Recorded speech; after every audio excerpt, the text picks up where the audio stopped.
ఈ పదవి విరమణ సభలో పాల్గొనడం అదృష్టంగా భావిస్తూ నాకు కొద్దిగా వేరే కారణాలతో లేట్ అయినా సార్. వాస్తవంగా నేను 9:30కే వస్తాను చెప్పారు రవిచంద్ర సార్ కూడా. కొద్దిగా వేరే కారణాలతో ఆలస్యం ముందుగా వర్ణించాలి. సార్ యొక్క మనసు చాలా మంచిది.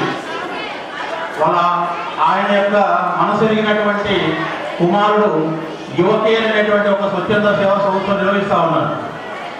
అంటే సేవాభావాన్ని కలిగినటువంటి రక్తం ఉన్నటువంటి వ్యక్తి కుటుంబం అది. జైనులార్జున అనేటువంటి పేరు చరిత్రలో కూడా మనం చూస్తుంటాం. కరువు కాటకాలు అంటే చరిత్రలో జైనులార్జున యొక్క గొప్పతనం ఏంటంటే కరువు కాటకాలు వచ్చినటువంటి రోజుల్లో ఆ ప్రాంతంలో ఉన్నటువంటి తన పరిపాలన ఉన్నటువంటి ప్రజలకి ఎలాంటి అసౌకర్యం లేకుండా మంచి పరిపాలన అందించినటువంటి గొప్ప చరిత్ర కలిగినటువంటి వ్యక్తి జైనులార్జున అనేటువంటి పేరు. ఆ పేరు వాళ్ళ నాన్నగారు పెట్టారు అంటే ఆ చరిత్ర తెలిసినటువంటి సార్కి అదే మనస్తత్వం అభివృద్ధి చక్కటి చిరునవ్వుతో పలకరిస్తారు. తన యొక్క విధి నిర్వహణలో ఎక్కడ కూడా అలసత్వాన్ని ప్రదర్శించాడు.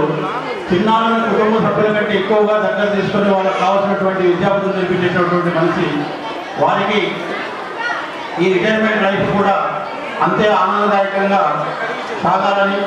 మధ్యలో కొద్దిగా ఆరోగ్యపరంగా కొంత ఇబ్బంది పడ్డాడు. అయినప్పటికీ భగవంతుడి యొక్క ఆశీస్సులతో తిరిగి వారి యొక్క సేవలను కొనసాగించి మనలో బాగా కలిసినటువంటి వారి యొక్క ఆ దేశ జీవితం కూడా అలాగే ఆనందంగా సాగాలని కోరుకుంటూ నాకు ఇచ్చినటువంటి అవకాశాన్ని ధన్యవాదాలు తెలుపుతూ విచ్చేసినటువంటి బంధుమిత్రులందరికీ కూడా చాలా దూర ప్రాంతం వచ్చారు. ఇందాక గిద్దలూరు నుంచి వచ్చారు చాలామంది. వారందరికీ కూడా ఈ సందర్భంగా హృదయపూర్వకంగా ధన్యవాదాలు తెలుపుతూ సెలవు తీసుకుంటున్నాం. థ్యాంక్ యూ అనండి.